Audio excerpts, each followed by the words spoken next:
많이 추우시죠? 네, 설교 짧게 할게요. 너무 추워서 길게 하면 안 되겠다 하는 생각이 들구만. 예수님의 어린 시절을 기록하고 있는 복음서는 누가복음밖에 없어요. 마태복음과 마가복음은 예수님의 탄생 이야기를 기록하고 있고요. 요한복음은 그것도 기록하지 않았어요. 요한복음은 예수님은 하나님이시다 라고 시작을 하고요. 누가복음만 예수님의 어린 시절에 성장한 모습을 잘 보여주고 있고요. 특별히 12살 때 예수님이 티네이저 때 사춘기 때 예수님의 모습을 보여주고 있죠. 아주 흥미로운 스토리가 이 안에 있고요. 예수님이 어떤 분이신가를 잘 보여주는 거 있죠. 특별히 제가 이 본문을 좋아하는 까닭은 어느 날 문득 이런 생각이 들었어요. 사람은 어떻게 성장하는가? 어떻게 성장하는 게 가장 아름다운 걸까? 이렇게 묵상하다가 예수님처럼 성장하면 되는구나. 예수님처럼 자녀를 키우면 좋겠구나. 그런 생각을 하게 됐어요. 39절을 보시면 주 율법을 따라 모든 일을 마치고 갈릴리로 돌아가 본 동네 나사렛에 이르니라. 주 율법을 따라 그렇게 말씀하고 있죠. 예수님께서 베들레헴에 태어나시고 그리고 그 예수님이 육신의 부모죠. 그 요셉과 마리아가 말씀대로 율법대로 모세 명한대로 예수님에게 할례를 행하시고 또 예수님을 이제 헌화식을 갖게 되는 것들을 보게 되죠. 부모가 참 중요하죠. 그 2장 22절에 보면 모세의 법대로, 23절이면 주의 율법에 쓴 바, 24절에 보니까 또 주의 율법에 말씀하신 대로, 41절도 42절에 보면 그의 부모가 해마다 6월절이 되면 예루살렘으로 가더니 예수께서 12살 되었을 때에 그들이 절기의 관례를 따라 올라갔다가 6월절은 그 하나님께서 이스라엘 민족들을 구원하시면서 지키라고 명하신 거죠. 특히 세 절기가 중요했어요. 6월절과 오순절과 초막절, 장막절이라고 하는데 이 세 절기는 항상 예루살렘에 올라와서 지키도록 명하셨는데 그 당시만 해도 6월절은 좀 지켰지만 오순절이나 초막절은 잘 지키지 않았던 것 같아요.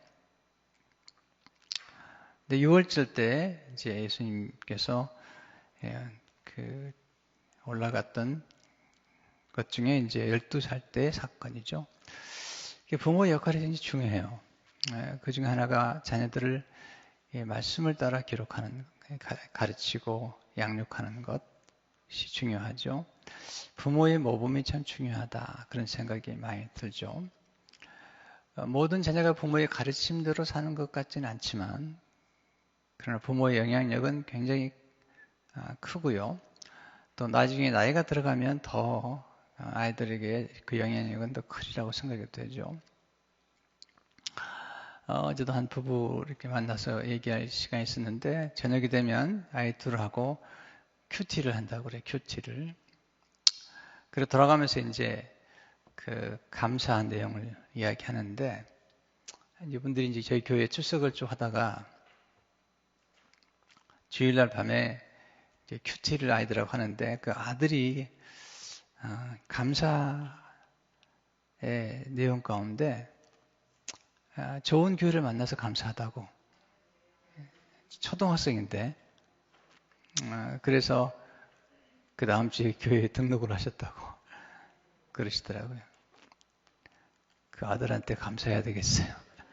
초등학생인데 아이가 교회가 너무 좋다고 그런 얘기를 했다고 그래요. 근데 뭐 그거보다 더 중요한 건 이제 부모의 영향력이 중요하고요. 그 부인 집사님을 보니까 목사님 딸이에요. 그래서 목사님 딸로 이렇게 성장을 했고, 그리고 이제 자녀들에게 신학의 유산을 넘겨주려고 하고, 또그 처남도 목사고 또 외할아버지, 할아버지 쪽도 아마 목사님이셨던 얘기를 들었는데 이렇게 신앙의 영향력이라는 게 이렇게 쭉 흘러내려가는 것을 보게 되는데 예수 그리스도께 성장하는 과정에서 그 요셉과 마리아가 그 관례대로 하나님의 말씀을 따라 행했고 또 유월절을 지켰다는 거죠. 그런데 여기 예수님께서 성장할 때 그 52절의 말씀과 이제 40절의 말씀 보면 이 두 말씀이 예수님이 어떻게 성장했고 우리 자녀들을 어떻게 키우는 게 가장 좋을까가 나오는 거죠. 특별히 40절에 보시면 아기가 자라며 강화해지고 지혜가 충만하며 하나님의 은혜가 그의 위에 있더라. 또 52절에 보시면 예수는 지혜와 키가 자라가며 하나님과 사람에게 더욱 사랑스러워 가시더라. 이 말씀 굉장히 중요해요. 왜냐하면 우리가 예수 그리스도의 성장하는 과정에서 그 한 사람이 이 전인적으로 성장하는 균형을 이루기 때문이죠. 특별히 4가지 균형을 이루었는데요. 첫째는 아이가 자라며 이 말은 육신적으로 자랐다는 거죠. 그래서 아이들이 육신적으로 잘 성장할 수 있도록 도와주는 것. 예수님께서 참 겸손하시잖아요. 첫 번째 아담은 그냥 그 첫 번째 만들어졌을 때 바로 성인이었거든요. 그래서 그 성장하는 과정을 거치지 않았어요. 그런데 마지막 아담 예수님은 참 겸손하시잖아요. 하나님이신데 연약한 어린애가 돼서 사람에게 의존을 받으시고 그리고 이렇게 성장하는 것들을 보게 되는데 예수님이 겸손하시다는 생각을 많이 하게 돼요. 이 모든 우주를 만드신 그 하나님이 하나님의 아들이 육신의 몸을 입고 오셔서 모든 성장하는 과정을 거친다는 게 참 놀랍잖아요. 근데 예수님께서 아이가 자라며 또 52절에 보면 키가 자라며 그렇게 나오잖아요. 키가 자라며. 이것은 이제 육신적으로 예수님께서 성장하셨다는 거죠. 자녀들을 키울 때 육신적으로 잘 돌봐주는 것도 필요하다 생각이 되고요. 또 우리도 몸을 잘 돌보는 게 필요하다 그런 생각을 하게 되죠. 두 번째는 이제 지성이 잘 자랐다는 거죠. 지혜가 자라며. 이게 강화해지고라는 말은 40절에 보면 강화해지고 라는 말은 또 지혜가 충만하면 이것은 이제 육신적인 것보다도 이제 지성적인 것, 지식적으로 강화해지고 그다음에 지혜가 충만했다. 또 52절에 보면 예수는 지혜와 키가 자라가며 지혜도 자라는 거예요. 이 지성이라는 게 자라가는 거거든요. 그래서 아이들을 키울 때 이 지적인 성장을 아주 중요하게 생각해야 되고요. 또 우리가 사람들을 예수님의 제자로 양육할 때 항상 지성의 강조를 많이 둬야 됩니다. 하워드 핸즈스 교수님은 사람이 변화하는 과정에서 제일 먼저 중요한 게 생각의 변화다. 생각. 또 생각하는 법을 가르쳐야 된다. How to think. 그래서 이 지적인 성장이 계속 필요하잖아요. 히브리서 보게 되면 성장한다고 할 때에 이 지성이 연단되는 얘기를 하죠. 첫 번째 아담의 가장 큰 실패는 뭘까? 그 실패는 그런 생각이 깊지 않았다는 거예요. 생각이 깊지 않았다. 제가 아주 좀 힘들었을 때 그런 침체를 경험했을 때 제게 도움이 됐던 책 중 하나가 스카팩이라는 사람이 쓴 책인데요. 아직도 가야 할 길. 지금도 봐도 좋은 책 같아요. 지금 그분 돌아가셨는데요. 나중에 신실한 크리스찬이 되신 분인데 그 책을 읽다가 너무 큰 충격을 받았어요. 왜냐하면 원죄의 뿌리를 생각의 게으름이라고 그랬어요. 생각의 게으름.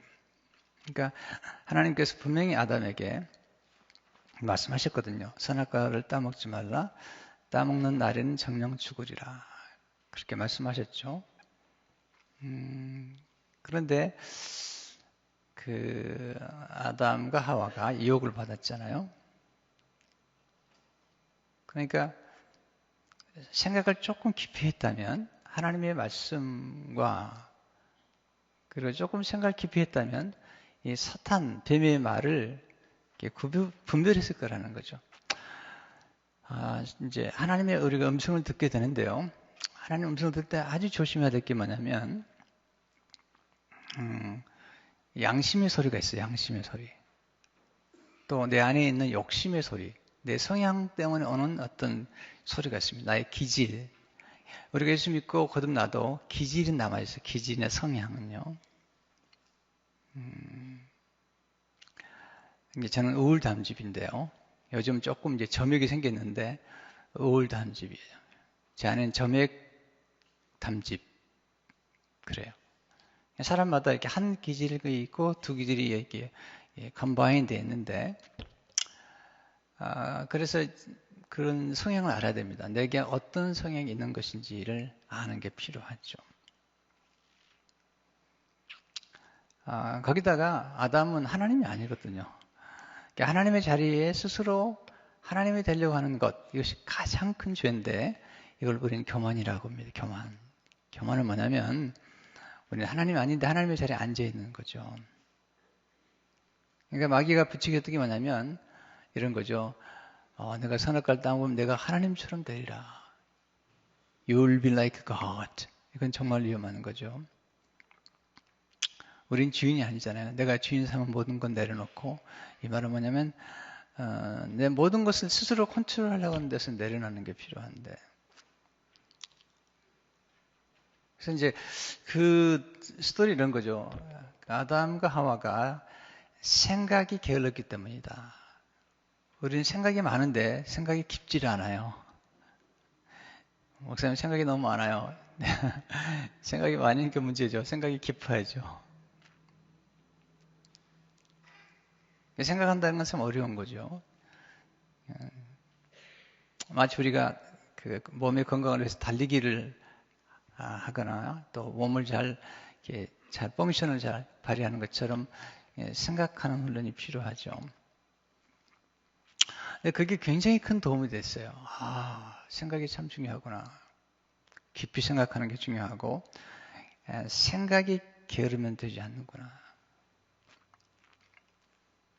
여기서 이제 우리가 예수님이 지혜가 자랐다. 이것은 뭐냐면 지성이 자란 거죠. 이 지혜란 뭐냐면 지식을 활용하는 능력이거든요. 지식을 활용하는 능력이기 때문에 지혜가 있으려면 먼저 지식이 필요한 거예요. 그러니까 지혜는 내가 알고 있는 것을 적용하거나 내가 알고 있는 것을 실천하거나 또는 분별할 수 있는 능력이죠. 물론 모든 지식과 지혜는 하나님께로부터 오죠. 하나님께서 우리에게 주신 이제 툴 중에 하나가 지성이라는 거죠. 지성이 점점 자라죠. 자, 그래서 우리가 이제 궁금한 게 하나 있죠. 우리 지성은 어떻게 자라는 걸까? 지성은 이제 제 스스로를 제가 보면 그렇게 제가 탁월한 사람이 아니죠. 제가 알죠. 또 공부를 그렇게 잘했던 사람이 정말 아니잖아요. 늘 자주 얘기하지만 저는 공부를 잘했던 사람이 아니에요. 머리가 아주 좋았던 사람이 아니에요. IQ가 높았던 사람은 절대 아니에요. 지금도 굉장히 노력을 많이 해요. 왜냐하면 제가 부족하기 때문에. 다른 사람보다는 정말 많은 노력을 해요. 설교 한 편을 작성하기 위해서 많은 책을 보아야만 돼요. 지금도 이제 안식과 배움인데 이 안식과 배움에 대해서 깨닫기 위해서 하나님의 말씀도 깊이 묵상하고 또 안식과 배움에 관계되는 수많은 책들을 읽고 있는 거야. 근데 너무 제가 감사한 건 최근에 와서 이전에 잘 소화하지 못했던 책들을 이렇게 소화하게 되었다는 거죠. 내가 감사한 거 뭐냐면 내 지성이 많이 이렇게 익스팬드 됐구나 생각을 많이 하게 되죠. 지성이라는 게 어떻게 자랄 것인가? 예수님이 보여주죠. 몸을 보여주는데 예수님이 이제 열두 성전에 올라갔는데 스토리를 여러분 아시잖아요. 예수님이 올라가셨는데 돌아오는 길에 그 부모가 예수님이 같이 동행한 줄 알았다가 알고 보니까 없으니까 이제 성전에 와서 예수님 만나는 스토리죠. 자, 다시 한번 41절부터 보시면 조금 백그라운드를 이해해요. 그 부모가 해마다 6월절이 되면 예루살렘으로 가더니 예수께서 12살 되었을 때 그들이 이 절기의 관례를 따라 올라갔다가 그날들을 마치고 돌아올 때 아이 예수는 예루살렘에 머무셨더라. 그 부모는 이를 알지 못하고 동행인을 생각하고 하룻길을 간 후 친족과 아는 자 중에서 찾되 만나지 못하며 찾으면서 예루살렘에 돌아갔더니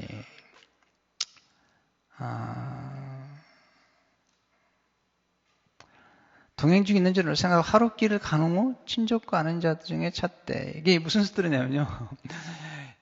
그 당시에는 이제 6월절이 되면 동네 식구들이 같이 올라가는 거예요, 예루살렘에. 올라갈 때 주로 올라갔다 내려올 때 어떻게 가냐면 이게 가족끼리 올라가는 게 아니라 앞에는 여자분들이 뒤에는 남자분들이 이렇게 같이 가는 거예요. 그리고 이제 어른들끼리 아이들은 아이들끼리 같이 가는 거죠. 그 당시에 이제 그런 문화죠. 그런데 이제 그날 이렇게 돌아오는 길에 예수님께서 이제 예수님 부모님은 생각하기를 예수님께서 지금 그 같이 내려가는 물이 있다고 생각했는데 예수님은 예루살렘에 머무셨던 거죠. 하룻길 가다가 안 보이는 거죠. 얼마나 놀랐을까 생각이 되죠. 아찔하죠. 네. 얼마 전에 이제 지금 우리 그 손녀 둘이가 오늘 집에서 잤어요. 어젯밤에 자가지고. 요즘 이제 제 아내가 손녀 둘을 그 미술학교에 데려가요. 우리 남정미 집사님 하시는 미술학교 데려가는데 주로 화요일날 오후에 데려가요. 화요일날. 그래서 화요일날 이제 학교 가가지고 기다렸다가 데리고다가 이제 미술학원에 데려다 주면 거기서 미술을 공부하고 이제 큰아이가 이제 가서 데려오고 그러는데 한 번은 집에 갔더니 그러는 거예요. 깜빡 잊어버렸대요. 화요일날 애들 데리러 가야 되는데 깜빡 잊어버렸대요. 어떻게 그럴 수 있냐고. 와, 깜빡. 신경을 되게 쓰다가 그날 뭐가 일이 많았는데 깜빡 잊어버렸다고. 그래서 이제 큰아이가 연락이 와가지고 큰아이가 이제 데려가고 그랬는데 얼마나 당황이 돼요. 저도 당황이 되더라고요. 어휴, 큰일 났다. 근데 이제 하룻길을 가다가 이런 사건이 벌어졌잖아요. 그래서 결국 이제 예루살렘에 들어갔더니 46절에 보니까 사흘 후에 성전에서 만난즉 그 성전 중에 앉으사 그들이 듣기도 하시며 묻기도 하시니 듣는 자가 다 그 지혜와 대답을 놀랍게 여기더라.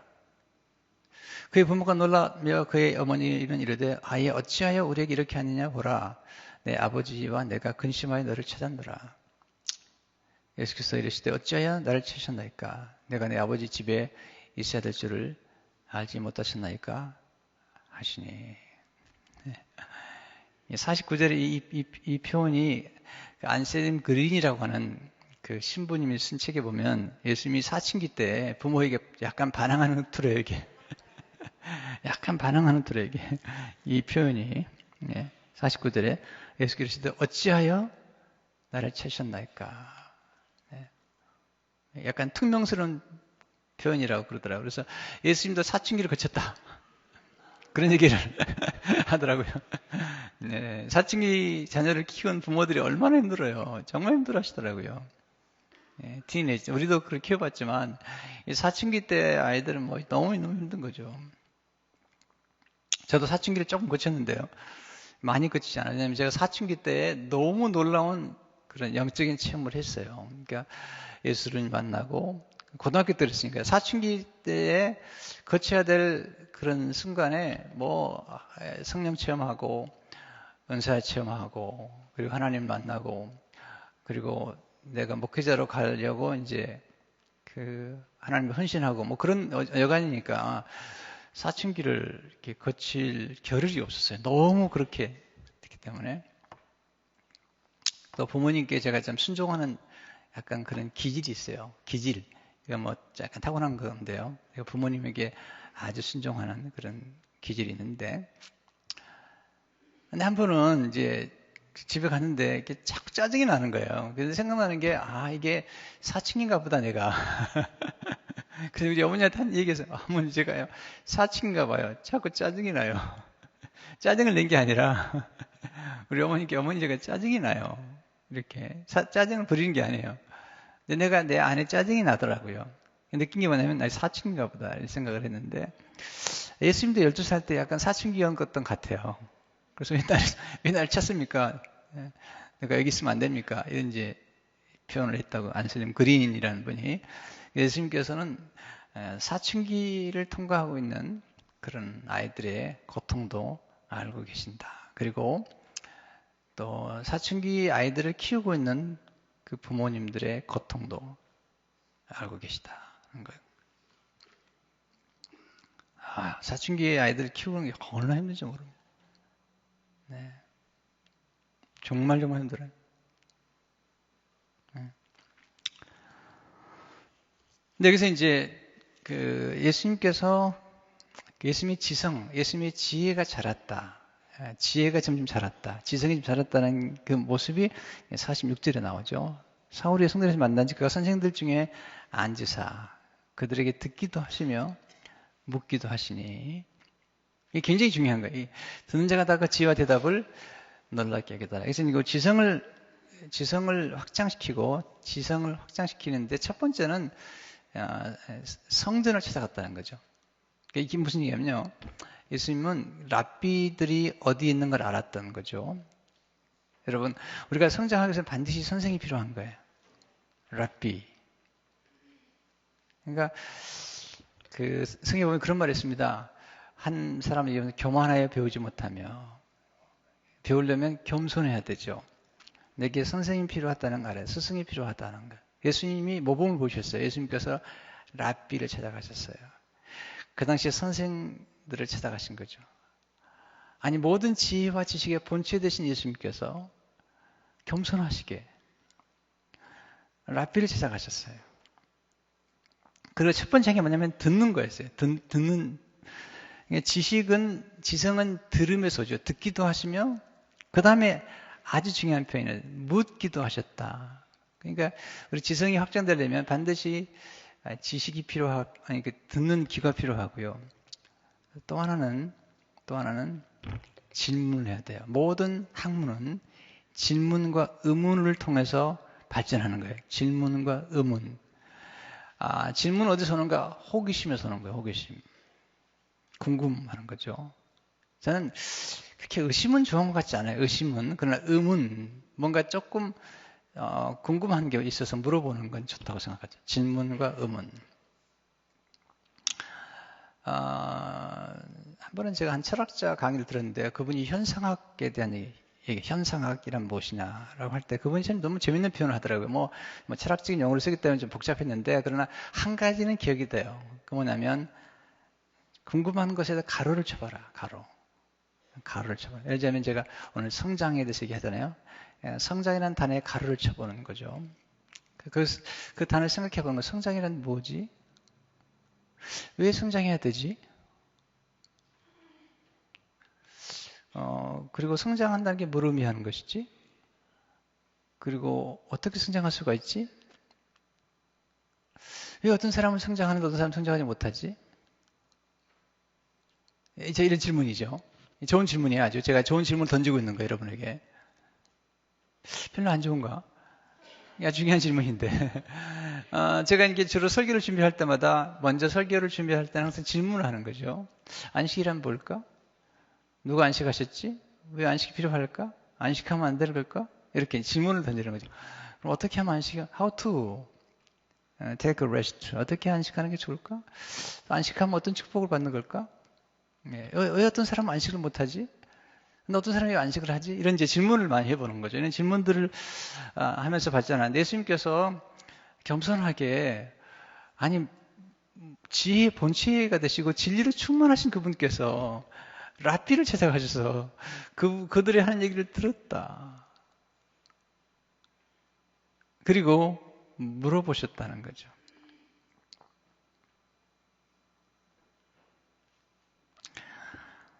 제가 책을 참 좋아하거든요. 네, 책을 좋아하게 된 이유가 있습니다. 전 독서를 아주 좋아하고 지금도 좋아합니다. 왜냐하면 책이 저를 많이 키워줬어요. 성경책이 저를 키워줬고 많은 책들이 저를 만들어줬어요. 특별히 이제 감사한 건요. 제가 이제 그 89년도에 교회를 시작을 했는데 너무 어려움이 많았어요. 너무너무 어려움이 많았어요. 그래서 이제 침체 속에 들어갔는데 그때 참 감사한 건 뭐냐면 하나님 제 마음속에 질문을 주신 거예요. 질문. 왜 침체가 생길지? 왜 이렇게 무섭지? 왜 이렇게 근심이 많지? 왜 이렇게 그 걱정이 많지? 이런 질문을 하게 된 거죠. 그리고 왜 내가 생각을 잘못 가지면 굉장히 감정이 안 좋더라고요. 왜냐하면 모든 감정은 생각에서 오는 거거든요. 내가 부정적인 생각을 하거나 또는 기분 나쁜 생각을 하면 기분이 나빠지는 거거든요. 생각이 감정에 영향을 끼치기도 하고요. 또 육신이 연약할 때 육신이 우리 생각에 영향을 끼쳐가지고 또 우리 마음에 감정을 주는 거죠. 그런 부분들을 많이 생각을 하게 된 거죠. 이게 왜 오는 걸까? 그런데 이제 감정이 생각을 딱 바꾸는 순간 감정이 사라져 버리더라고요. 나쁜 감정이요. 그러니까 우리가 마치 그 텔레비전의 채널을 보는 것처럼 생각을 바꿀 수 있더라는 거죠. 바꿀 수 있는구나, 생각이. 몰랐던 거죠. 감정도 바꾸는구나. 내가 기분 나쁜 생각을 하니까 기분 나쁘다가 예수님을 깊이 묵상하니까 생각이 바뀌는 거죠. 우리가 텔레비전 채널을 돌릴수록 영향을 받는 것처럼 내 생각의 채널을 돌릴 때 순식간에 심지어는요 순식간에 바뀌는 거예요. 감정이 순식간에 기분이 좋아지는 거예요. 또는 이렇게 머리를 숙이면 우울해지는데 가슴만 딱 펴도 순식간에 느낌이 달라지는 거예요. 그러니까 이게 뭐지? 이게 뭐지? 이런 질문을 하는 거죠. 그러면서 이제 참 좋은 책들을 많이 만났어요. 깊이 생각하게 만드는 책들을 만나게 되고 또 궁금한 게 많았어요. 왜 교회는 시작을 했는데 왜 교회가 부흥이 안 되는 걸까? 왜 숫자는 안 되는 걸까? 왜 내가 하는 설교를 사람들이 안 듣는 걸까? 아니 하영재 목사님 와서 설교하면 3분만 되면 확 끌려 들어오는데 나는 설교를 하면 신자들이 듣는 건가 안 듣는 건가 궁금할 만큼 돼 있고요. 너무 궁금한 거죠. 또 교회는 어떻게 성장하는 걸까? 궁금한 게 많은 거예요. 또 어떤 목사님들은 막 초청을 받는데 나는 왜 못 받는 걸까? 왜 사람들이 나를 초청 안 하는 걸까? 이렇게. 또 목사님들은 그냥 그 교회 가보니까 여러 있는데 왜 그런 걸까? 질문이 많은 거죠. 그래서 사람을 어떻게 설득이 되는 걸까? 왜 어떤 교회는 교인들은 헌금도 잘하는데 헌금은 안 하는 걸까? 궁금한 게 많은 거예요. 네. 그런데 이제 그런 질문 그리고 사람 어떻게 하는 걸까? 교인들이 사람 얻어야 되는 도대체 사람들에게 어떻게 존경을 받는 걸까? 이런 이제 질문이 참 많아가지고 이제 그런 부분들에 대한 책을 이제 보기 시작한 거죠. 많은 도움이 됐어요. 정말 많이 도움이 됐어요. 이제 거기다 더 도움이 됐던 건 이제 내가 깨달은 것들을 글로 표현했다. 예수님께서 듣기도 하시고 묻기도 하시고 그 다음에 이제 사람들이 그 지혜와 대답에 놀랐다 그랬거든요. 이게 표현했다는 거죠. 내가 읽은 것들을 내가 표현하고 말로 표현하고 글로 표현하고 이렇게요. 많은 경우에 사실은 생각을 조금만 깊이 하거나 조금만 넓게 하면 많은 문제가 해결이 되거든요. 제가 이제 우리 교회 독서 지도자반을 많이 강조하잖아요. 이번에 2월 14일 날 또 새로 시작이 되는데 조금 더 깊이 생각해 보고 싶은 분들이나 나이가 드셔서 연세가 드셔서 이 책은 어떻게 읽는 걸까? 저희 권사님 한 분이 최근에 또 신문에서 있는 거기 해가지고 등단해가지고 이번에 또 당선이 됐어요. 한 분이요. 그 독서 지도자반 통해서 공부한 다음에 그럴사가 이번 당선이 됐어요. 지난주에 저한테 연락을 하셨더라고요. 근데 그 며느리가 최근에, 지난번에는 참석했어요. 그래가지고 아주 잘 공부했죠. 그 며느리가 쌍둥이, 얘가 넷이에요, 넷. 4명밖에 안 돼요. 4명밖에. 하나 더 나오면 좋겠는데, 4명인가? 3명인가? 잘하고 있어요. 근데 그 시어머니도 가서 공부를 했고, 며느리도 가서 공부를 했어. 너무너무 정말 잘했어요. 그래가지고 그 독서 출판을 통해서 어떤 분은 등단을 하고, 시인이 되고, 시집도 출판하고, 또 소설에 당선되기도 하고, 여러 가지 참 너무 귀한 일인데요. 그래서 나이가 드셔도 이렇게 계속 성장하려면, 이렇게 how to read, 읽는 법을 배우고, 그 다음에 생각하는 법을 배우는 생각하는 법. 지성을 키우는 게 굉장히 중요하다 생각이 되죠. 그래서 우리는 이제 균형을 이루어야 됩니다. 제가 지난번 말씀드린 빌 황이라고 하는 그 장로님, 이번에 만났더니 그분이 파운데이션을 만들어가지고요. 그레이스 앤 멀시라는 파운데이션 만들어가지고 여러 가지 좋은 일을 많이 하세요. 참 좋은 일 많이 하는 것 같아요. 참 멋있더라고요. 근데 그 중에 하나가 뭐냐면, 사람들에게 책을 읽히는 거예요. 책을 읽히는 방법 중에 하나가 뭐냐면, 오디오북을 만들었어요. 그래가지고, 그 오디오북을 들으면서 책을 같이 읽게 만드는 거예요. 네, 지금 그런 일들이 지금 굉장히 한국에서 많이 이루어지고 있고요. 저희 교회에서도 한번 시도를 해볼 생각인데, 그분이 아주 중요한 얘기를 했어요. 그럼 평신도세요. 궁금하더라는 거예요. 왜 사람이 변화되지 않을까? 이분이 팀 켈러 목사님 교회에 다녔던 분인데, 왜 팀 켈러 목사님 그렇게 설교를 잘하는데, 그 신자들이 굉장히 목사님 좋아하고 설교를 잘하고 교회 성장하는데, 왜 어떤 사람들은 성장하지 않을까?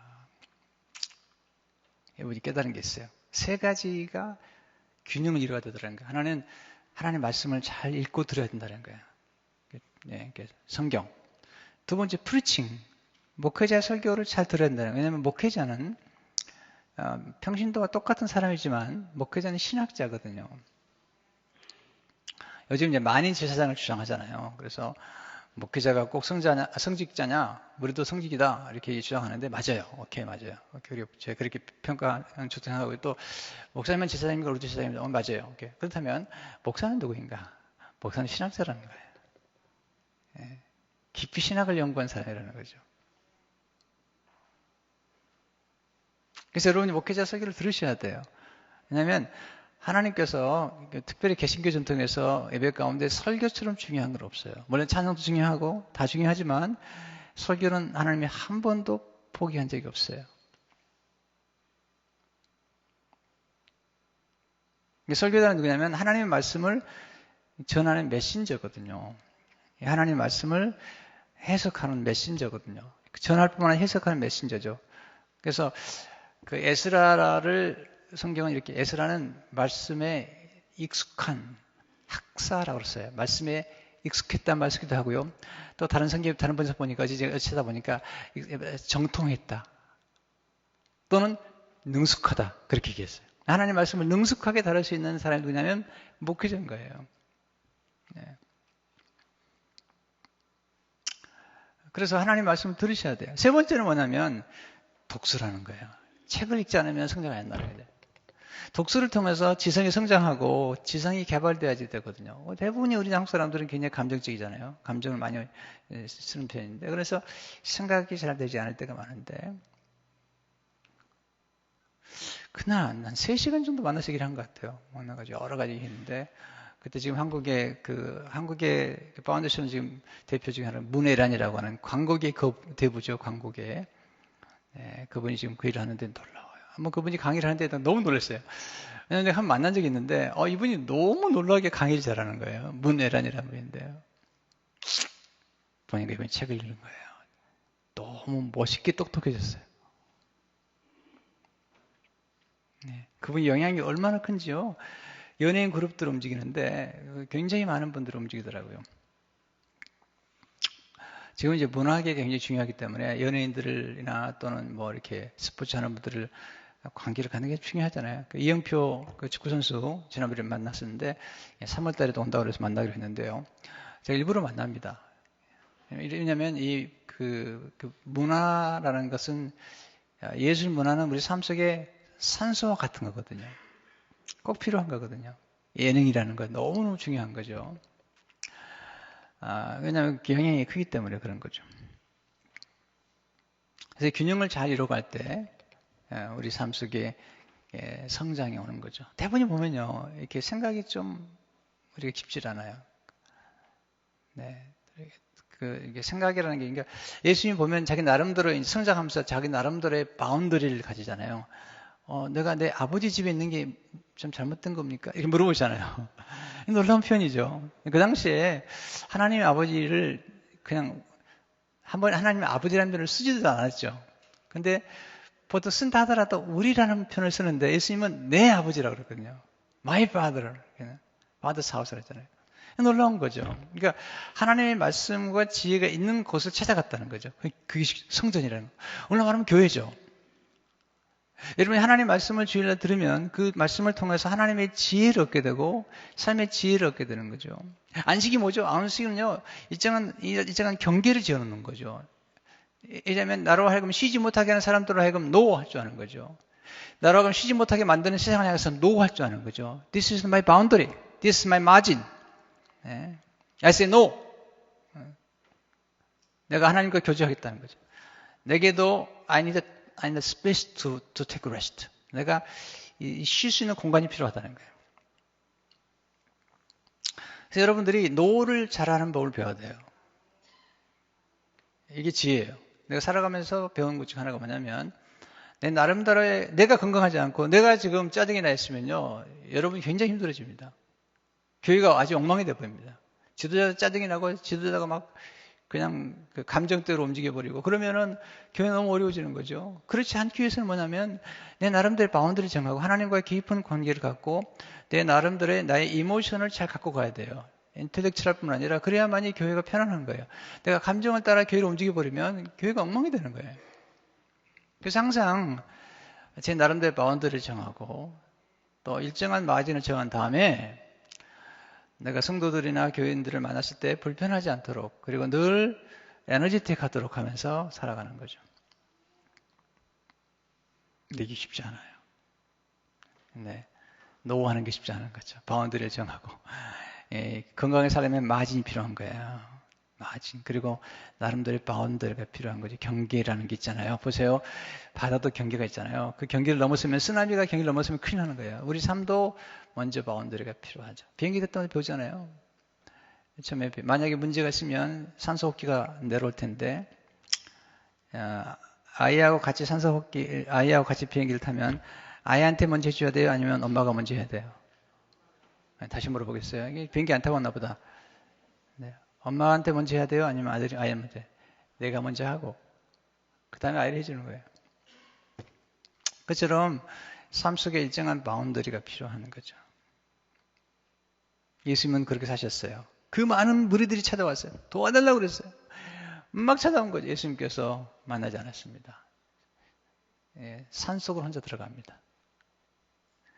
그리고 힘이 이제 다시 측정하신 다음에 다시 만나죠. 오병이의 기적을 일으키니까 수만 찾아온 거죠. 또 마감일장에 보게 되면 사람들이 예수님 막 찾아온 거죠. 그랬더니 예수님께서 말씀이 그 사람들 만나지 않고 나병 환자를 만나죠. 인기를 더 살지 않았어요. 예수님께서는 이렇게 때론 필요하면 혼자 있는 시간을 가졌고 필요하면 하나님의 말씀이 있는 성전에 갔고 그리고 거기서 예수님의 지성이 자랐다는 거죠.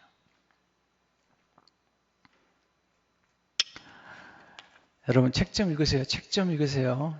성경 읽으시고 책 좀 보십시다. 아멘 안 하시고 하여튼 오늘 설교 짧게 하려다가 보니까 길어지는데요. 짧게 한다고 믿지도 않겠지만 여러분들이 따라서 보세요. 책 좀 봅시다. 네, 책 안 보면요, 이 머리가요, 이렇게 명석하지 않아요. 우리 머리는 새로운 지식이 들어올 때, 하나님 말씀이 들어올 때 거기서 자극이 생기는 거예요. 그래서 거기서부터 스파크가 나타나는 거죠. 거기서 아하, 이런 거구나 생각이 되는 거죠. 어제도 보네프의 책을 봤는데 보네프가 그런 말을 했어요. 성경에 보면 성경에 나타나는 영적인 지도자에 대해서 한 번도 인간적인 매력이나 인간적인 화려함이나 인간적인 똑똑함을 하나님이 강조한 적이 없다. 성경에서 말한 훌륭한 지도자는 모두 다 소박했고 그리고 겸손했고 그리고 섬겼다. 네.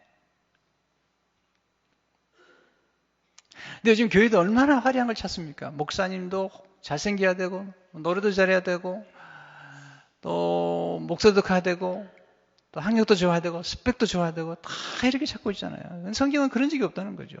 사도 바울이 잘생겼나요? 키는 조그맣고 안장다리에다가 코는 매부리 코에다가 그냥 눈에는 안질에다가 또 어떤 사람은 뭐라 그러죠? 그 간질까지 쓰더라고 간질.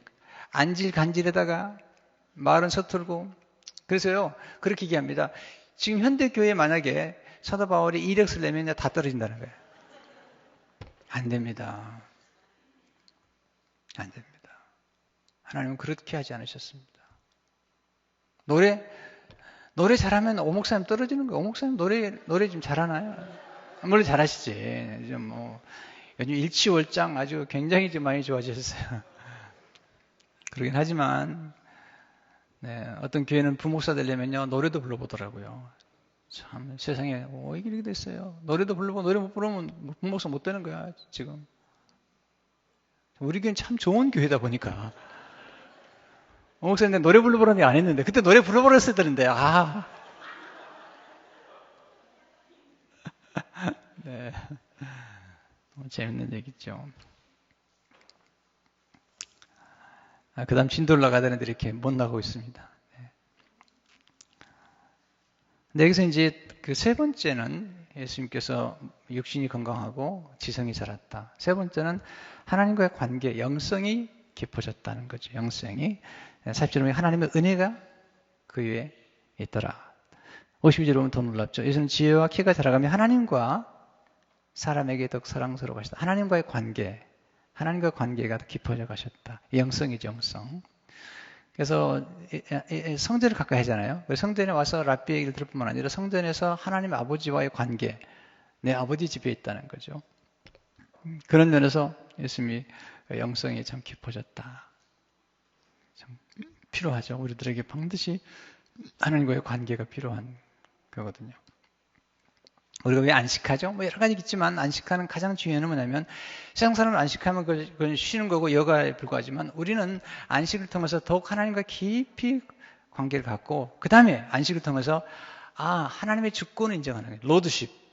내가 인생의 주인이 아니라 하나님의 주인이십니다. 라는 것을 인정하는 그리고 그렇게 방향을 다시 새롭게 하는 날이 안식일이죠. 주일, 주님의 날입니다. 그리고 내 생애도 주님의 것입니다. 내가 주인이 아닙니다. 내 생애도 내 모든 것도 다 주님의 것입니다. 근데 여기 참 중요한 표현 중 하나, 은혜가 그 위에 있었다. 하나님의 은총이 임했다. 네 번째는 이제 사람에게 더욱 사랑스러워 가시더라. 52절에 보면요. 사랑스러워 가시더라. 이게 중요한 표현이 뭐냐면 이걸 은총이라는 말을 씁니다. 사랑스러움. 이게 참 중요한 거거든요. 사랑스럽다. 이제 네 번째가 뭐냐면 사회성이죠. 관계성이라고 그러잖아요. 관계를 잘 갖는 비결. 하나님과 사람에게 사랑스러우셨다. 예수님께서. 그 비결이 뭘까? 네, 그 비결이 51절에 나와 있습니다. 51절에 예수께서 함께 내려가서 나사렛으로 순종하여 받으시더라. 그 어머니는 그의 모든 말을 마음에 두니라. 부모님을요 공경했어요. 첫째 존중했어요. 존중이 관계 비결이에요. 여러분이 잘 존중해 보세요. 놀라운 것을 경험하게 돼요. 어린애 하나도 함부로 대하지 마세요. 다 존중해 보세요. 다 알아요. 애들이 몰라요? 알죠. 이 공경이라는 것. 모든 비결은 존중에 있는 거예요. 리스펙트하는 거죠. 사람은 존중히 여기셔야 됩니다. 또 회사에서 회사를 하는 분이라면 직원들을 존중히 여겨야 됩니다. 리스펙트 해야 됩니다. 언어해야 됩니다. 제가 사람을 만나면 그런 얘기 하더라고요. 목사님, 물론 돈이 중요하지만 저는 돈보다 더 중요한 게 생각합니다. 내가 사람 취급받는 것, 내가 존중을 받는 것, 이런 회사, 이런 교회가 필요하다는 거죠. 저는 부부관계도 마찬가지예요. 결혼생활의 아름다움도 존중이라고 생각해요. 리스펙트하는 거, 상대방을 존중하고 귀히 여겨주는 거. 존중이란 말은 가치를 인정해 주는 거예요. 부모를 받드시더라. 그 다음에 순종이라는 게 있잖아요. 순종이라는 거. 성경에 보면요, 예수님이 겸손하시고 온유하시고 순종하잖아요. 그러니까 하나님과 사람에게 사랑을 받으시더라.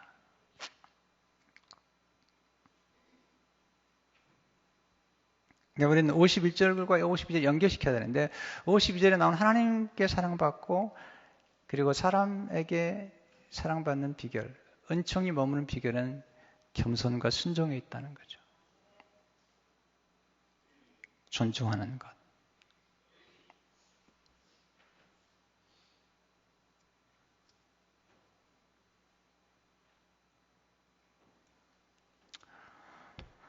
번외포도 그런 얘기 합니다. 목회자들에게 고면하죠. 목회자들이여 교회를 불평하지 말라. 성도들을 불평하지 말라. 그건 목회자가 아니다. 성도를 귀여기고 감사하라. 감사하라. 예. 작은 것 하나도 감사하라. 그러면 축복을 받는 거예요. 저는 여러분께 감사해요.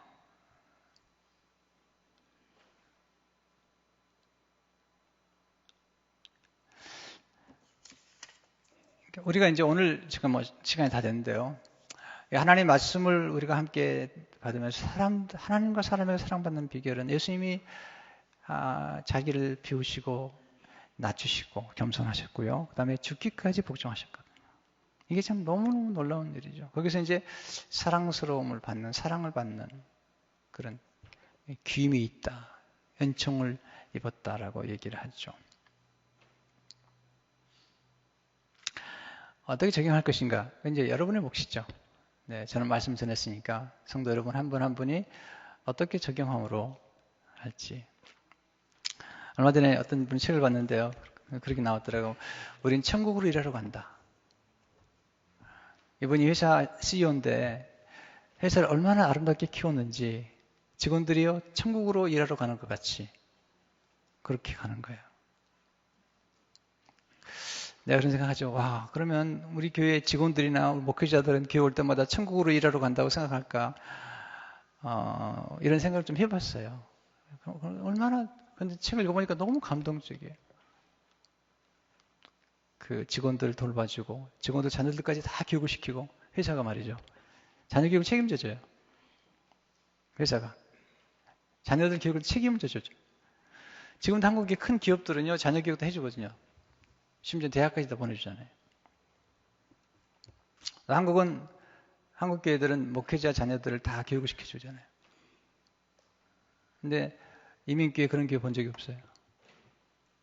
네.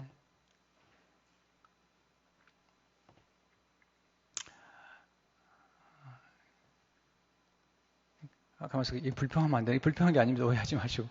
이민교회 뭐 그런 게 아니라 내가 설명하는 거죠. 그러니까 그렇구나, 이렇게. 얼마 전에 이렇게 우리 직원들이 보니까 라면을 끓여 먹고 있더라고요. 그래서, 아이고, 이거 라면 끓여 먹으면 안 되는데. 우리 주로 밥을 같이 먹긴 하지만.